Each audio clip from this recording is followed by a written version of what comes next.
Boa tarde, galera. Tudo tranquilo? Aqui quem fala é o professor Marcelo Rocha e vamos lá ver se a gente termina aquela provinha da AFA 2019 e 2020.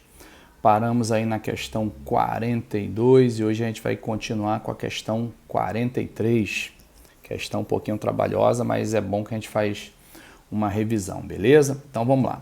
Um telescópio refrator é construído com uma objetiva acromática formada pela justaposição de duas lentes esféricas delgadas, uma convexo-côncava de índice de refração N1 e raios de curvatura R e 2R, e a outra biconvexa de índice de refração N2 e raio de curvatura R.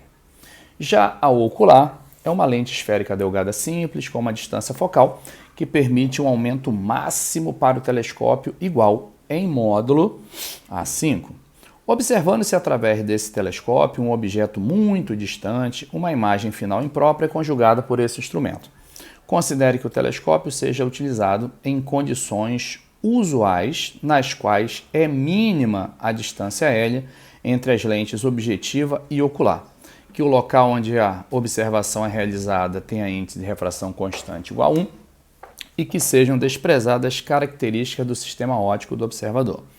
Nessas condições, o comprimento mínimo L desse telescópio será dado por... Galera, esse telescópio refrator que ele está falando aí pra gente também é conhecido como luneta astronômica. Então, eu separei aqui uma figurinha pra gente ver. Tá aí, ó. Isso aqui, essa figurinha do lado esquerdo, é basicamente uma luneta astronômica. Então, notem, por exemplo, que ela tem dois conjuntos de lentes. O primeiro conjunto é chamado de objetiva. É aquele conjunto de lentes que fica mais perto do objeto, daí o nome objetiva. E mais perto do olho nós temos um conjunto de lentes que é chamado de ocular. Então, justamente por isso é chamado de ocular, por estar mais perto do olho humano na observação. Aí você fala, professor, por que você está falando conjunto de lentes? Porque objetivo e ocular é só um nome, galera. Na realidade, a objetiva é formada por uma justaposição de lentes. Ou seja, várias lentes que são empilhadas para produzir essa objetiva e várias lentes também são empilhadas, associadas para produzir essa única lente que nós chamamos de ocular. Aí você fala, mas professor, por que se faz essa justaposição de lentes? Para reduzir ou até mesmo eliminar um defeito que é de fabricação das próprias lentes chamada aberração cromática. O que seria isso na prática? É a luz solar incidindo nessa lente e depois, após passar por lado de lá dessa lente, sofrendo refração, sofrer dispersão. Ou seja, cada uma das 7 cores aparecerá do lado de lá da lente e cada uma sofrerá refração passando por um foco diferente.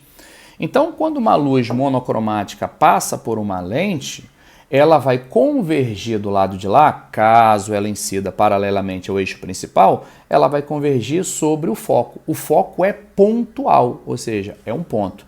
Mas no caso da luz incidente ser policromática, como a luz solar, que é constituída por várias cores, cada uma dessas cores vai convergir para um foco. Então, na realidade, você não vai ter um foco pontual, você vai ter no lugar do foco uma mancha luminosa. Para evitar que isso aconteça em instrumentos de projeção, instrumento de observação, né, onde você requer uma imagem com boa nitidez, a gente faz uma associação, uma justaposição de lentes, beleza? É por isso que a gente aprende em sala de aula o teorema das vergências, que diz que a vergência da lente equivalente é o somatório das vergências individuais. Então, se você tem 4 lentes, cada uma com as suas vergências, se você somar as 4 vergências, você vai ter a vergência da lente equivalente formada pela justaposição dessas lentes, beleza? Então aqui você tem um objetivo e uma ocular. Notem que o objeto, olha lá, o objeto ele fica muito longe, normalmente é uma estrela, normalmente é um planeta, é uma lua, não é? Daí a gente estar falando sobre luneta astronômica, então a gente usa para observar astros. Astros que estão muito longe. Em ótica a gente diz que esse objeto se encontra no infinito, é o famoso objeto impróprio. E objetos que estão muito longe, quando emitem raios e esses raios chegam na objetiva de uma luneta, eles vão convergir aproximadamente para o foco da objetiva. Olha lá, está aqui o foco da objetiva. Então, a primeira imagem, que é chamada de imagem intermediária, ela é produzida no plano focal da lente objetiva, que é essa primeira lente que você está vendo aqui, essa daqui, ó. Ela tem um foco, está aqui o foco dela. Para um objeto muito distante, para um objeto a uma distância infinitamente grande, a imagem se forma aproximadamente no foco da objetiva. Está aqui ela representada e escrita como imagem intermediária.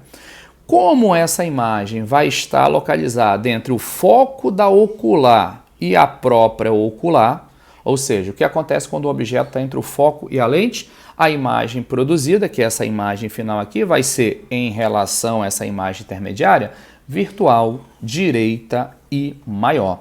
Então, essa construção é feita propositalmente, de modo que o foco da objetiva fique entre o foco da ocular e a própria ocular, para que a imagem final produzida seja virtual, direita e maior. Mas detalhe, ela é virtual, direita e maior em relação à imagem intermediária. Notem que a imagem intermediária ela está apontando para baixo e a imagem final também está apontando para baixo. Isso indica que elas são direitas, não é? Então, a imagem final é direita em relação à imagem intermediária, mas a imagem final ela é invertida em relação ao objeto. Essa imagem aqui, ó, ela é invertida em relação ao objeto, mas em termos de astronomia, isso não tem importância nenhuma. Você vê um planeta de cabeça para baixo, um planeta para cima, uma lua de cabeça para baixo, um planeta para cima, não faz diferença. Porém, não é interessante que a gente use esse tipo de luneta astronômica como uma luneta terrestre. Ela traria alguns incômodos para a gente. Primeiro, pelo seu tamanho, né? E segundo, que você teria uma imagem final invertida. Então, para você usá-la como luneta terrestre, ficaria difícil, chato. Você olhar um barco e vê-lo de cabeça para baixo, você olhar uma montanha e vê-la de cabeça para baixo. Agora, para astros, isso não tem problema algum. Beleza até aí, galera? E outra coisa também importante, notem esse L que tem aqui em cima. Ó. Esse L é a distância entre a objetiva e a ocular. Isso aí, na prática é como se fosse o comprimento do tubo, porque essas duas lentes, lembre-se, é uma luneta, né? Aqui do lado tem até uma lunetazinha mais ou menos para você ter uma ideia. Tá vendo? Um tubo dentro do outro. Então você tem um tubo e um outro tubo. Beleza, voltemos para cá. Então essa luneta aí ela é constituída por dois tubos. A objetiva fica dentro de um tubo e a ocular fica dentro de outro tubo. Beleza até aí? Claro que alguns autores falam que é um tubo só, mas não é. Na realidade são dois tubos. Agora vamos lá, galera. A gente costuma dizer que essa distância L aqui, ó, essa distância L, é o comprimento total do tubo, ou seja, desses dois tubos somados, né? Que na verdade é um dentro do outro, então é um tubão. Então o comprimento desse tubão aí é a distância entre as duas lentes, que dá para você ver que não é igual à distância focal objetiva mais a distância focal da ocular. Não dá essa distância porque tem uma sobrazinha aqui, ó. Essa sobra que você está vendo aqui. Então, galera, se eu somar a distância focal da objetiva com a distância focal da ocular, não vai dar o comprimento L do tubo. Porém, como lá no texto ele fala em condições usuais, condições normais de observação, isso quer dizer o seguinte, galera. Quem está utilizando essa luneta vai fazer com que o foco da objetiva, deixa eu selecionar aqui, o foco da objetiva coincida com o foco da ocular. Então, esse carinha que está utilizando a luneta, ele vai fazer esses dois focos coincidirem. Em outras palavras, né, o que eu estou dizendo para você? Eu falei que a objetiva fica dentro de um tubo e a ocular fica em outro tubo, né? O tubo da objetiva é fixo, o tubo da ocular se move dentro do tubo da objetiva, como você já viu em alguns filmes. Então a pessoa tem que ter essa liberdade para mover para que ele faça esses dois focos coincidirem.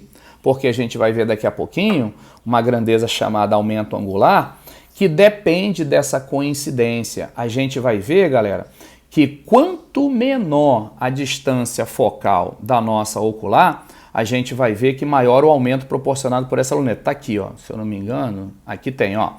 Ah lá, o aumento aqui, ó. Deixa eu selecionar aqui, a gente vai até usar essa fórmula aqui, ó. O aumento angular proporcionado pela luneta é a razão entre a distância focal da objetiva e a distância focal da ocular. Então, quanto menor a distância focal da ocular, maior aumento ela proporciona. Então, voltando para cá, ó, vamos lá. Então, quando você mexe no tubo, né, onde tem dentro desse tubo a ocular, você o faz de modo que esse foco aqui, ele coincida com esse foco aqui. Ou seja, você vai trazer o foco da ocular para cá. Você vai diminuir a distância focal da ocular. E diminuindo a distância focal da ocular, você proporciona um aumento angular melhor. Aí você falaria assim, professor, o nome não é aumento linear, não? Não, não é aumento linear porque o que você vê não é maior que o planeta, obviamente. Então a imagem que você vê do planeta não é maior que o planeta. Então não se trata de aumento linear, e sim aumento angular. Ou seja, o que esse aparelho fez? Ele aproximou o objeto de você. Então é um instrumento de aproximação. Instrumentos de aproximação não proporcionam aumento linear, e sim aumento angular. Você vai ver a imagem daquele objeto mais perto, então você vai ver com mais detalhes e você vai ver maior, porque o planeta em geral fica muito longe e não permite que a gente veja muitos detalhes.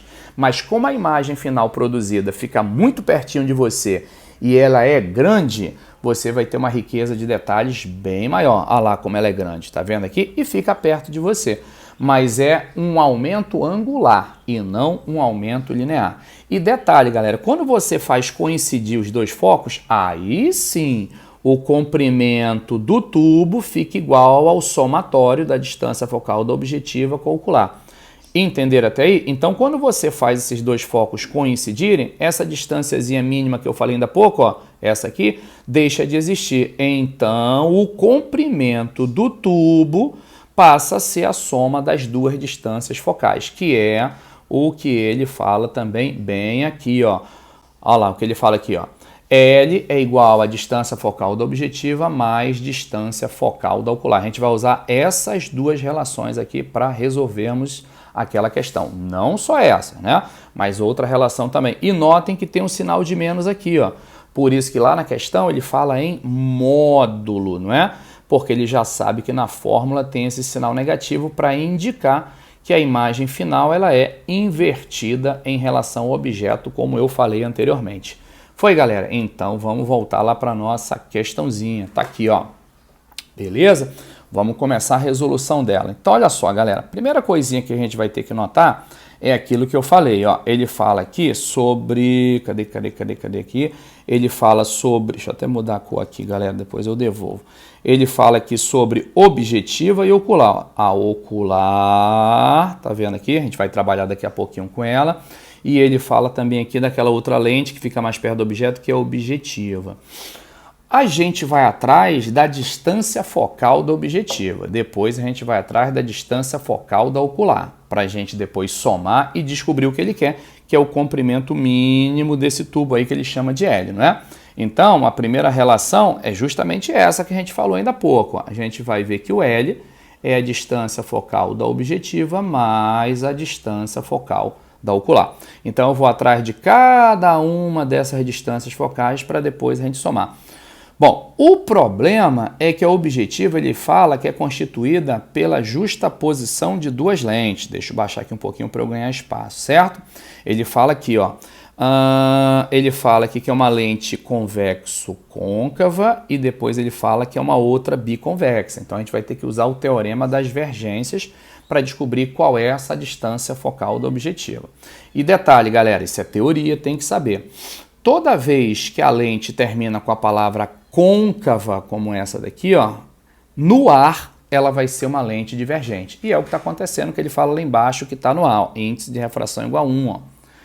Já uma lente que termina com a palavra convexa, como é o caso da convexa-convexa, que nós chamamos de biconvexa, ela vai ser uma lente convergente. Então essa lente aqui, ó, vai ser divergente. Essa lente aqui vai ser convergente. Logo, se ela é divergente, distância focal tem que dar negativo. Se ela é convergente, você já sabe que a distância focal tem que dar positiva pela convenção de Gauss, não é, galera? Então, aqui a distância focal é negativa e aqui a distância focal é positiva. Deixa eu colocar aqui, ó, distância focal negativa e aqui nossa distância focal positiva. Foi? Então, vamos lá. Como é que a gente usa esses raios de curvatura e esses índices de refração? Então, deixa eu só separar aqui um pouquinho, galera, para a gente ganhar um pouquinho mais de espaço. Então, existe uma equação conhecida como equação dos fabricantes de lentes, também conhecida como equação de Rayleigh, não é? Essa equação dos fabricantes de lentes, também conhecida como equação de Rayleigh, diz basicamente o seguinte, galera. Vocês já ouviram falar dessa equação? Então, quem não ouviu falar, depois dá uma olhadinha lá na teoria, tá? Se eu tiver tempo, depois eu volto ali no livro e falo para vocês qual é essa equaçãozinha aí, tá bom? Então, vamos lá, falar para vocês aqui. Bom, mas antes da gente falar da equação dos fabricantes de lentes, tem também, deixa eu só apagar aqui para a gente botar na sequência correta, tem algo que a gente vai ter que falar também, que é o nosso teorema das vergências, que é quando você associa várias lentes, né? No caso aqui são duas.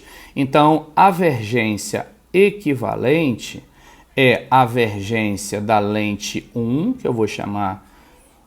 Oh, meu Deus do céu. Vamos lá. A vergência da lente 1 mais a vergência da lente 2. Beleza? Isso aqui é o nosso teorema das vergências. E aí você fala, pô, mas professor, como é que eu vou descobrir essas vergências aí? Isso é fácil para a gente descobrir a vergência. É aí que vai entrar a equação dos fabricantes de lentes. Então, vamos lá. Equação dos fabricantes de lentes, conhecida como equação de Rayleigh. Então, é aquele mesmo do cometa Halley, galera. O que essa equação diz? Que a vergência de uma lente é o índice da lente dividido pelo índice do meio, menos 1, vezes 1 sobre o raio de curvatura da primeira face, mais 1 sobre o raio de curvatura da segunda face. Olha a quantidade de informações para a gente resolver essa questão. E detalhe, ainda tem uma convenção. Se essa face aí for convexa, o raio de curvatura é positivo. Então, vou até botar aqui com outra cor. Se essa face for convexa, o raio de curvatura é positivo.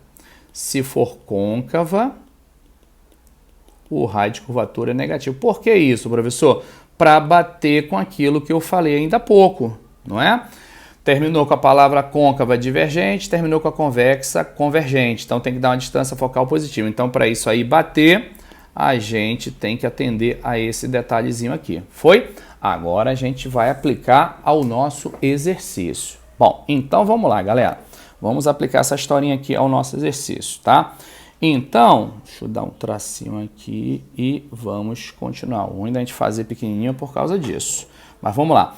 Então, a vergência equivalente, ela vai ser a vergência da primeira lente. Como é que vai ser a vergência da primeira lente, galera? Vai ser N1 menos 1. Não se preocupem com o índice do meio, que é 1, é o ar, não é? Então, vezes... Aí vamos lá, os dois raios de curvatura tá aqui, ó, Rzão e 2Rzão. Aí você fala, pô, professor, mas quem representa aí a face côncava, quem representa a face convexa? Bom, lembrando daquele detalhe que a gente já sabe que a distância focal vai dar negativa, então você já sabe que é 1 sobre 2Rzão menos 1 sobre Rzinho. Tá aí o V1, agora vamos lá, mais V2, então vai ser N2 menos 1, que é da segunda lente, ó, essa biconvexa aqui que tem dois raios Rzão. Então vai ser 1 sobre Rzão mais 1 sobre Rzão. Então vai ficar 1 sobre, já que vergência é o inverso da distância focal do objetivo vai ser. Agora a gente vai ter que tirar esse MMC aí, galera. O MMC nessa historinha aqui vai ser 2R. Então 2R... Fazendo aquela continha ali da 2R dá 2, dá menos 1, então dá 1 menos N1, então vai ficar menos N1 mais 1. Estou supondo que você faça essa conta direitinho, galera. Do lado de lá vai dar 2 sobre R, 2R por R dá 2, vai dar mais 4N2 menos 4, mais 4N2 menos 4.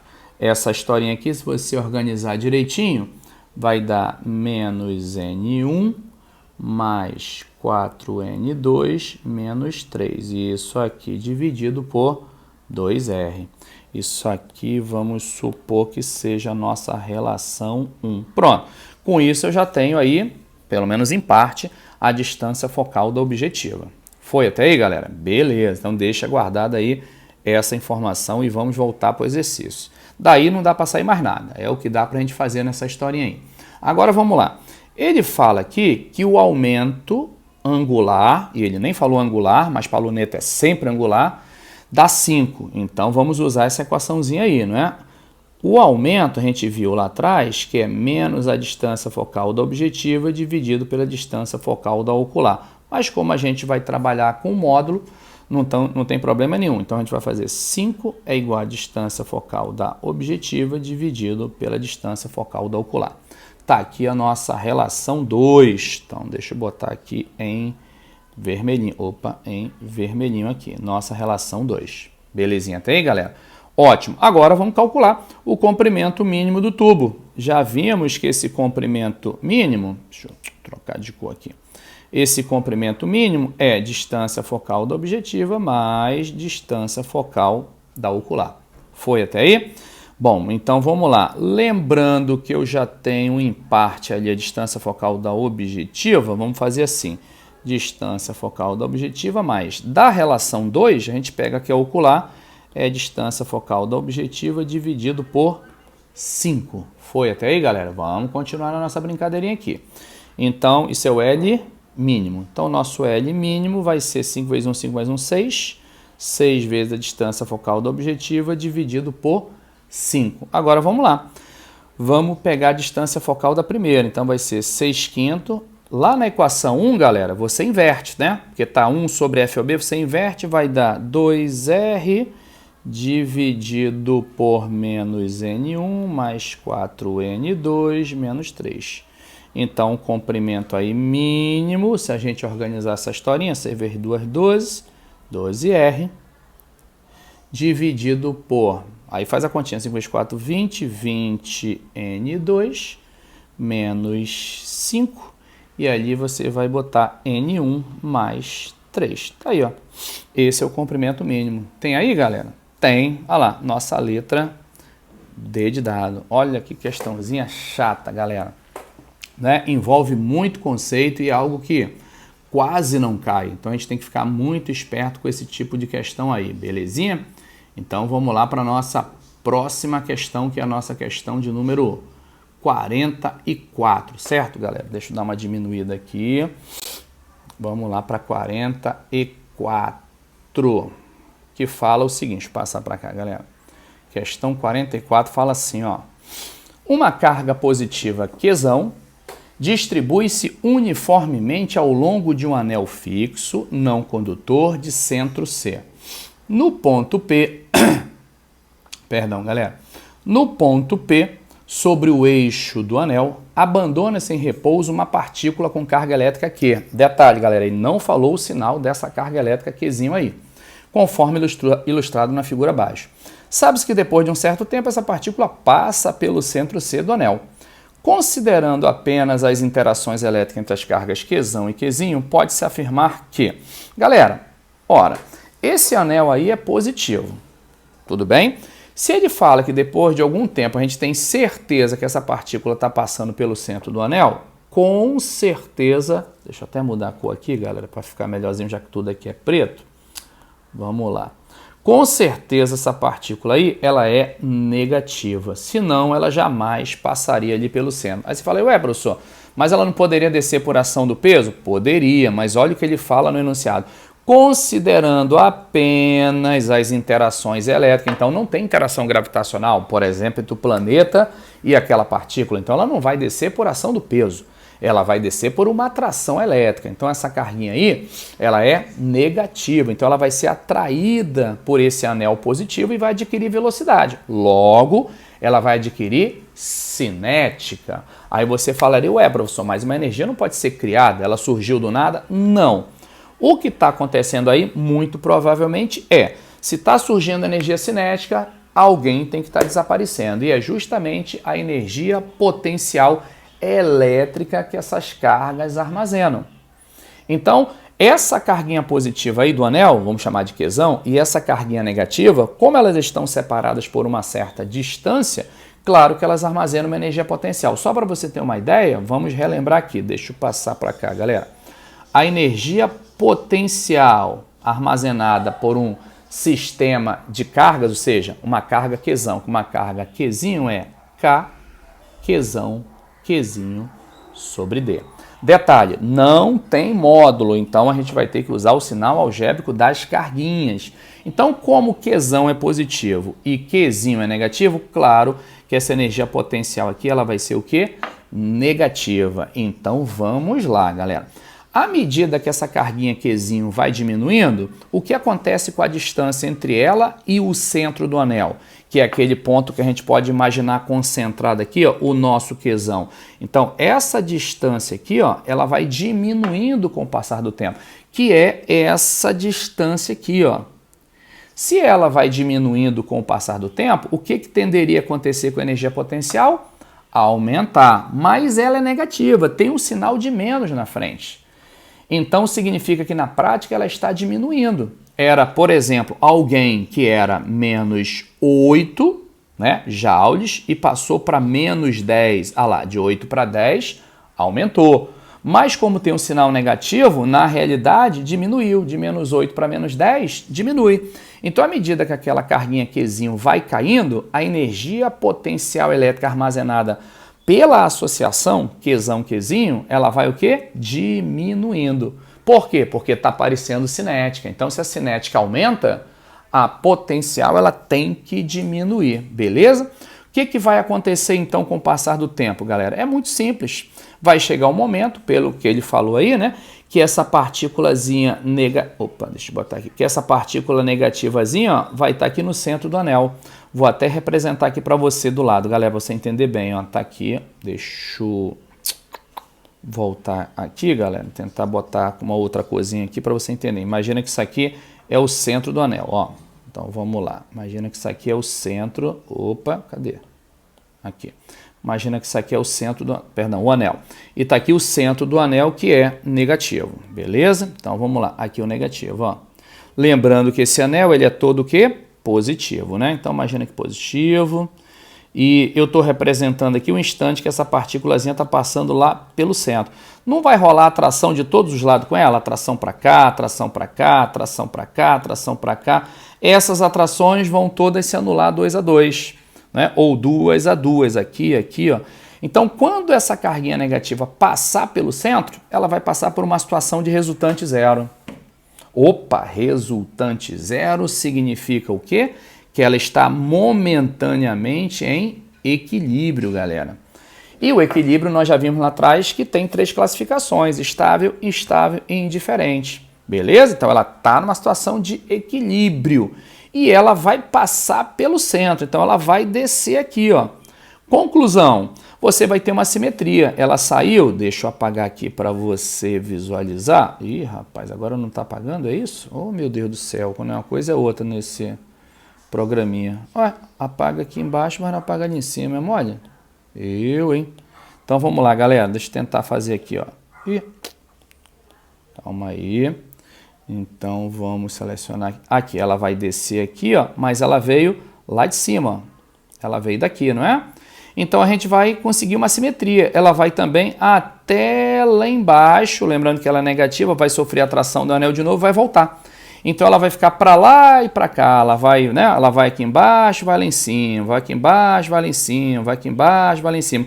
Vai ficar oscilando em torno dessa posição de equilíbrio C aí. Beleza até aí? Isso configura também o que nós chamamos na física de equilíbrio estável. Então, quando ela ocupou temporariamente aquela posição central ali, ela se encontrava em equilíbrio. Por quê? Porque a resultante ali era zero. Então, nessa situação, a resultante é zero. Como ela vai oscilar em torno dessa posição de equilíbrio, a gente diz que esse equilíbrio é do tipo estável. Por isso que o gabarito correto é a letra B de bola. Olha o que ele fala. Pode-se afirmar que, quando a partícula estiver no centro C do anel, ela experimentará um equilíbrio. De que tipo? Estável. não é? Resultante zero, e ela vai ficar oscilando por conta das atrações elétricas para cima e para baixo, né?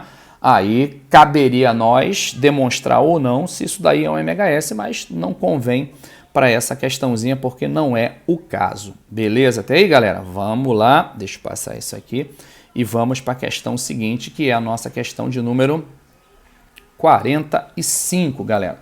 A questão 45 fala assim, ó, através da curva tempo versus corrente de um fusível F, figura 1, pode-se determinar o tempo necessário para que ele derreta e assim desligue o circuito onde está inserido. Galera, como é que a gente interpretaria esse gráficozinho aí, para você entender na hora da resolução da questão? Vamos pegar esse pontinho aqui, ó, esse aqui, ó. O que esse ponto quer dizer? Quer dizer que quando a corrente for de 5 amperes, ou seja, quando a corrente que passar por esse fusível aqui for de 5 amperes, ele aguenta sem queimar, ou seja, sem derreter, 0,1 segundo.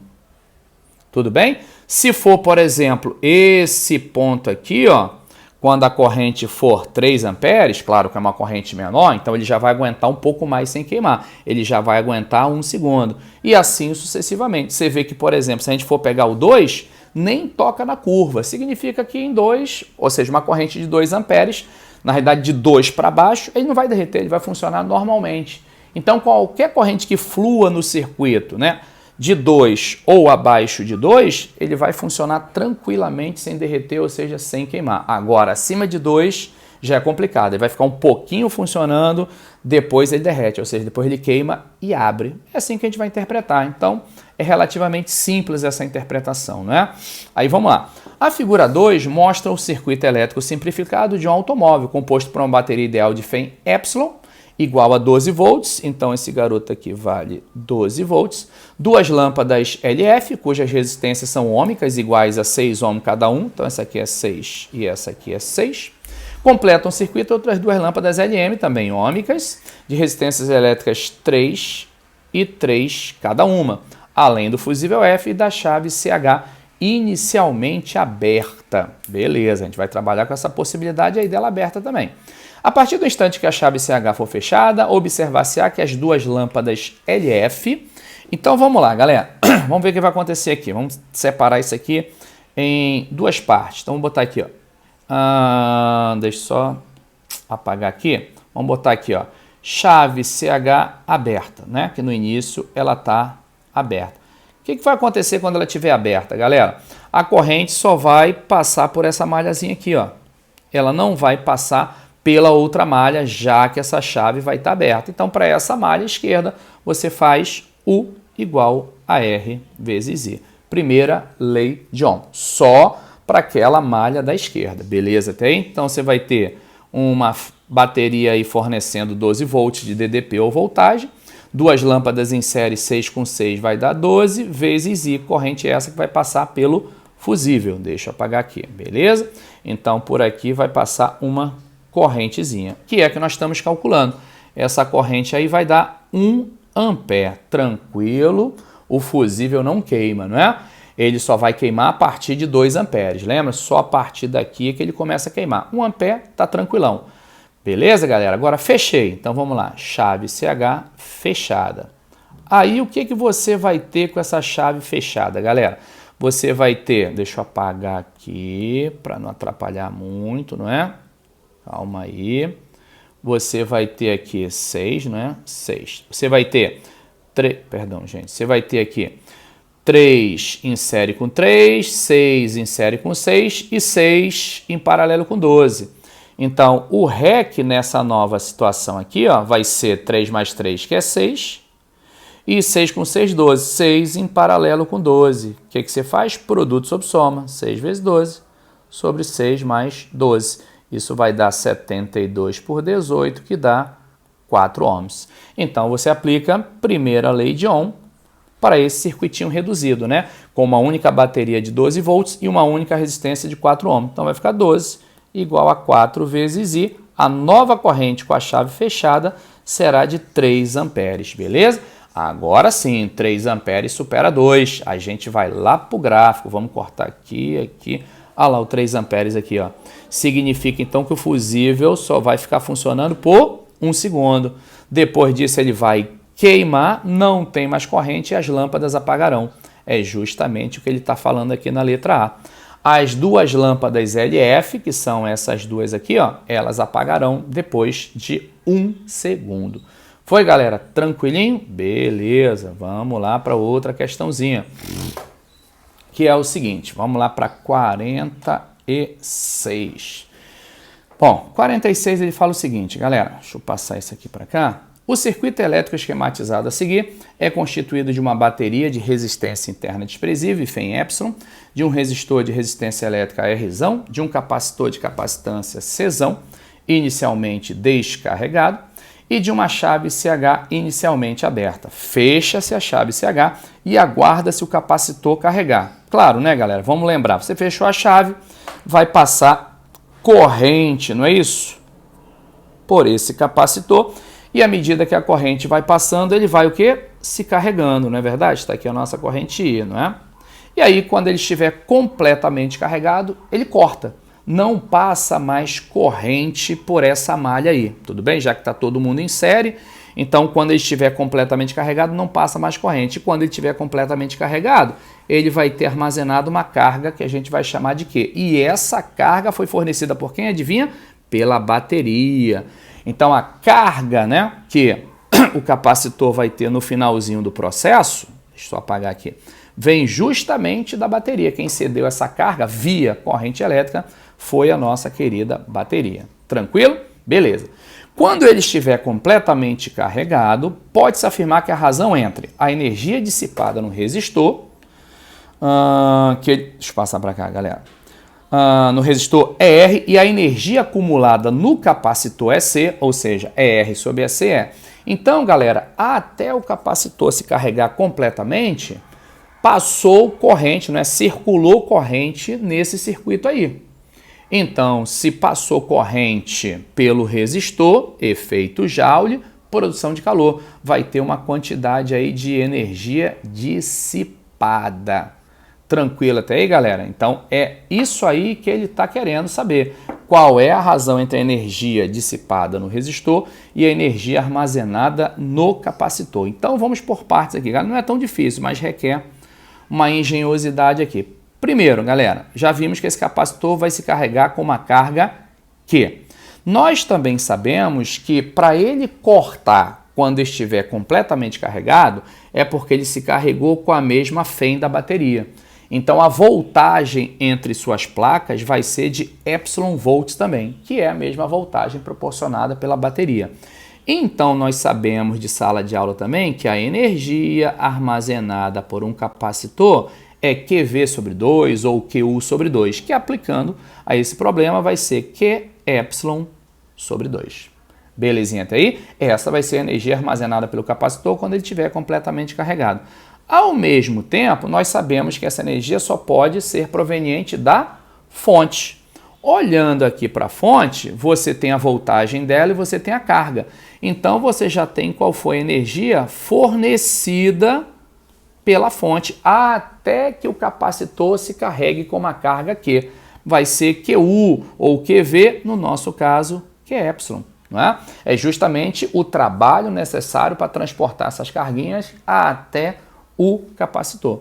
Beleza até aí? Então, é aquela QV, é aquela nossa QU, é a fórmula do trabalho realizado pelo campo elétrico, não é?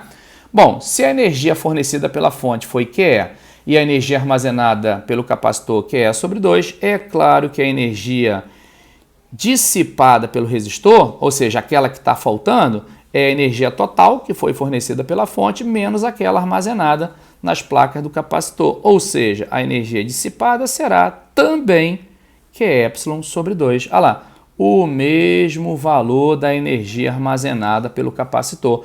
Por isso que quando você dividir uma pela outra vai dar 1, independentemente da razão entre R e C. Tanto é que nas fórmulas nem aparecem R nem C. Então ficamos aí com a nossa letra D de dado. Foi, galera? Até aí? Belezinha.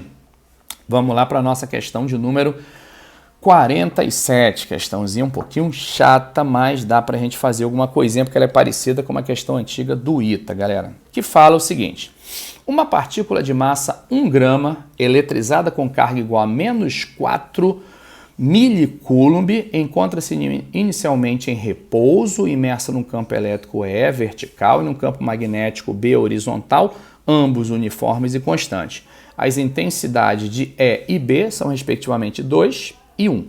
Devido exclusivamente à ação das forças elétrica e magnética, então não tem campo gravitacional aqui, graças a Deus, a partícula descreverá um movimento que resulta numa trajetória cicloidal no plano XZ, conforme ilustrado na figura abaixo. Sabendo-se que a projeção deste movimento da partícula na direção do eixo OZ, que é esse eixo vertical, resulta no MHS, então o que ele está dizendo é o seguinte, galera, se eu iluminasse o movimento dessa partícula, né, com uma lanterna, você ia ver uma projeção aqui nesse eixo vertical oscilando para lá e para cá, subindo e descendo. Você ia ver um movimento de uma mancha luminosa ou de uma sombra fazendo isso aqui, ó, subindo e descendo, subindo e descendo, subindo e descendo, subindo e descendo. Ou seja, realizando o MHS no plano vertical. Uma informação importante, galera, para a gente saber do nosso MHS, só é lembrar daquele sisteminha massa-mola, né? Nas extremidades, a gente não pode esquecer que o corpo para, então nessa extremidade aqui e nessa extremidade aqui, estou falando da projeção, que está realizando o MHS, tem que parar, né? E a força nas extremidades é a mesma. Lembra do sistema massa-mola? Qual é a força que atua no bloco quando ele está nos extremos? A força elástica. E é a mesma nos extremos, né? Então, quando você tem um bloco aqui oscilando, ó, tá aqui, ó. Vamos lembrar lá, aqui é o x igual a menos a, né? Aqui é o x igual a 0, aqui é o x igual a mais a. Então, quando você tem um sistema aqui oscilando em MHS, entre as posições extremas, tanto aqui na posição 1 quanto aqui na posição 2, as forças que atuam são as mesmas. É a nossa força elástica, que tende a fazer com que o corpo retorne para a posição de equilíbrio. Então, as forças nas extremidades são idênticas. Eu vou usar esse fato para resolver essa nossa questãozinha aqui. Foi até aí? Belezinha, galera. Continuando então, né? Pode-se concluir que a altura máxima H atingida pela partícula vale. Então vamos lá, galera. Vou tentar dar um zoom aqui para melhorar um pouquinho, tá? Se bem que a gente vai perder um pouco de espaço, acho que eu vou até fazer diferente aqui. Eu vou para cá, vou traçar aqui um semicírculo para a gente entender melhor aqui, ó. Mais ou menos aqui assim, né? Aqui, vou definir essa posição aqui que é interessante para a gente e essa posição aqui que é interessante. Por quê? Porque a projeção na vertical vai ser essa projeção daqui até aqui. A partícula vai realizar MHS entre as posições A e B. Quer dizer, na realidade, a projeção dela é que vai realizar MHS, né? Vai ter uma projeção mais ou menos aqui assim, ó, e vai ter uma projeção aqui. Então, deixa eu só diminuir aqui, galera. É essa projeção que vai realizar um MHS. Então, aqui vai ter o nosso MHS. Foi até aí? Estou pegando só esse semicírculo aqui, que pode ser, por exemplo, esse primeiro aqui, tá, galera? Estou desenhando. Bom, como ele fala que inicialmente ela estava em repouso, então quando eu colocá-la aqui nesse ponto O, ela vai estar em repouso. Então, se está em repouso, não atua força magnética, porque a gente já viu em aula que força magnética, vamos botar aqui, ó, força magnética em módulo, né, galera? É Q vezes V vezes B vezes o nosso seno de θ. Então, tem que ter velocidade para que a força magnética atue. Como não há, só atua a força elétrica. E qual é a fórmula da força elétrica? A força elétrica é carga vezes campo, não é isso, galera? Se a carga for negativa, força e campo têm sentidos opostos. E é o que está acontecendo, porque a carga dela, lá no texto, ó, é negativo. Então, colocando uma carguinha negativa bem aqui, ó, a gente já sabe que a força elétrica tem sentido contrário ao do campo, não é? Então, a força elétrica, se o campo elétrico está para baixo, a força elétrica aqui vai estar para onde, galera? Vou até botar de uma outra corzinha aqui. A força elétrica aqui vai estar para cima. Ah lá, aqui está a nossa força elétrica, beleza? Aqui é o nosso A, aqui é o nosso B. Tranquilo até aí? Vou chamar também aqui de B, só para a gente fazer uma associação, e aqui a gente vai chamar também de A. Beleza? Vou brincar entre essas duas posições aí. Foi, galera? Lá em A, galera, como é um movimento circular, a velocidade é tangente à trajetória, não é? Então, tá aqui a nossa velocidade. Foi até aí? Bom, então pela regrinha da mão direita espalmada, a gente já consegue deduzir aí para onde estaria essa nossa força magnética, né? Lembrando que o campo magnético aqui, ele está entrando nessa região aqui, galera. Então, lembrando, né, que seu polegar tem que acompanhar a velocidade, o indicador tem que entrar no plano do papel. Claro que essa força magnética vai estar para onde? Vai estar para cima. E a força elétrica, deixa eu ver se é isso mesmo, galera, velocidade. Ah, não, é um elétron, perdão, galera. Se é um elétron, a regra se inverte, né? Então, aqui a nossa força magnética vai estar para baixo. E a nossa famosa força elétrica, que não deixou de atuar, continua onde? Para cima. Deixa eu apagar aqui para a gente colocar nossa força elétricazinha para cima. Então, você vai ter uma força elétrica para cá. Mais ou menos aqui assim, a nossa força elétrica. Também não sei nem porque que eu fiz tão grande, né, galera? Então, a gente vai ter aqui uma força elétrica do mesmo tamanho que a outra, porque a carga não mudou e o campo não mudou, então você vai ter aqui a força elétrica. Na realidade, é a força magnética que vai ser bem grande. E você já vai entender por quê. Lembra que a gente falou que a força nas extremidades tem que ser igual? Não é? Você lembra da figurinha que eu fiz aqui em cima? Da figurinha que eu fiz aqui? Tem uma força para cá e tem uma força para cá. Essas duas forças têm que ser iguais e de sentidos contrários, né? Então, o que eu estou te dizendo? Que a força que a partícula sofre aqui em B, que é num dos extremos do MHS, é a mesma força que ela sente aqui em A, no outro extremo do MHS. Só que em B, ela tem que estar para cima. Em A, ela tem que estar para baixo, sentidos opostos, porque são as posições extremas do MHS. Então, o que eu estou te dizendo na prática, galera, é basicamente o seguinte, que a força elétrica que atua em B é a mesma força magnética menos força elétrica que atua na partícula quando em A. Essas duas têm que ser iguais, porque são os extremos de um MHS. Foi, galera, até aí? Então vai ficar passando o outro fel para o outro lado, né? 2 fel igual a força magnética. E como o vetor velocidade é perpendicular ao vetor campo, o seno de θ é o seno de 90, que vai dar 1. Então vai ficar assim, ó. Deixa eu passar para cá, galera. Pegar aqui e passar para cá. 2 vezes Q vezes E, já estou trabalhando com módulo, isso aqui vai ser Q vezes V vezes B. Foi até aí? Tudo tranquilão? Então, Q, V, B. Então, cortamos aqui, concluímos que a nossa velocidade será 2E dividido por B. Detalhe que ele quer saber aquele H, galera. Olha o que ele pergunta aqui, ó. Pode-se concluir que a altura máxima H atingida pela partícula vale em centímetro. Vamos lá, galera. Sabemos também da nossa teoria que como a força magnética sempre atua perpendicularmente ao vetor velocidade, ela nunca realiza trabalho. Então, se em A a partícula tem velocidade, é por conta do trabalho realizado pela força elétrica.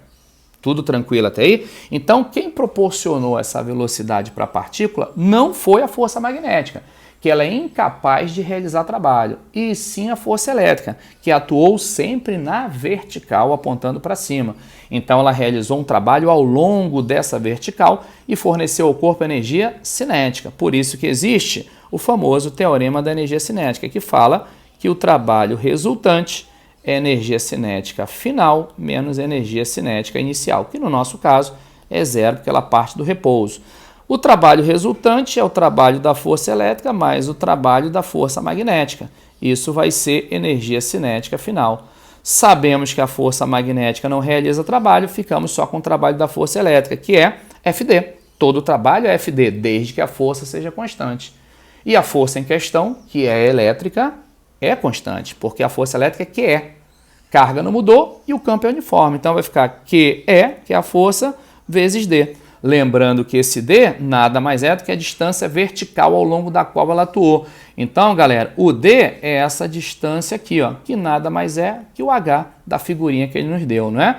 Isso vai ser igual a m sobre 2 V ao quadrado. E o V está aqui, ó, acabamos de calcular. Então, vou até substituir logo aqui, galera. Então, o V ao quadrado vai ficar 2E sobre B ao quadrado.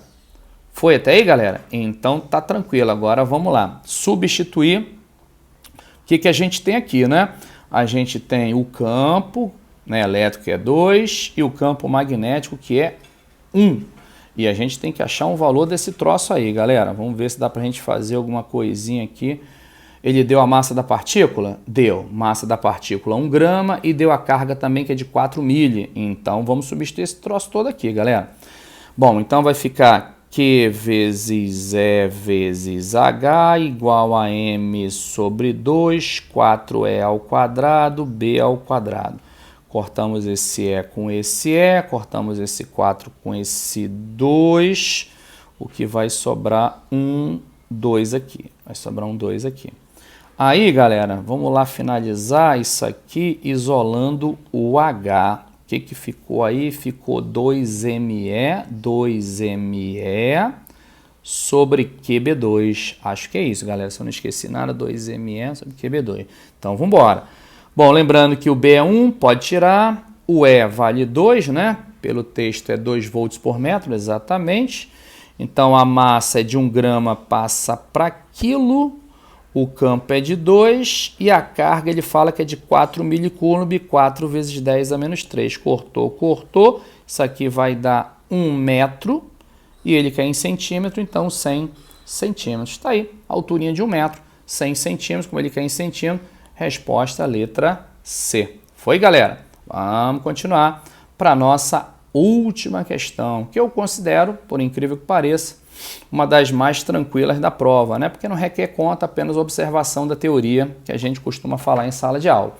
Ele fala o seguinte na 48, galera. Considere que a intensidade do campo magnético gerado por um ímã em forma de barra varia na razão inversa do quadrado da distância D entre o centro C desse ímã e o centro da espira condutora E, ligado a uma lâmpada L, conforme ilustrado na figura abaixo. O que ele quer dizer, galera? À medida que você movimenta esse ímã, aproximando-o ou afastando-o dessa espira, ele está dizendo que a intensidade do campo magnético que a espira vai experimentar varia.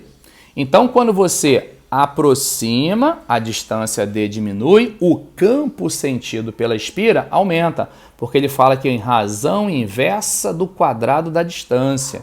Então, ele está te dizendo que esse campo magnético é proporcional ao inverso do quadrado da distância. Então, quanto menor a distância entre a espira e o centro do ímã, mais intenso é o campo sentido pela espira. Então, quando o ímã se aproxima, o campo aumenta. Quando o ímã se afasta, o campo diminui.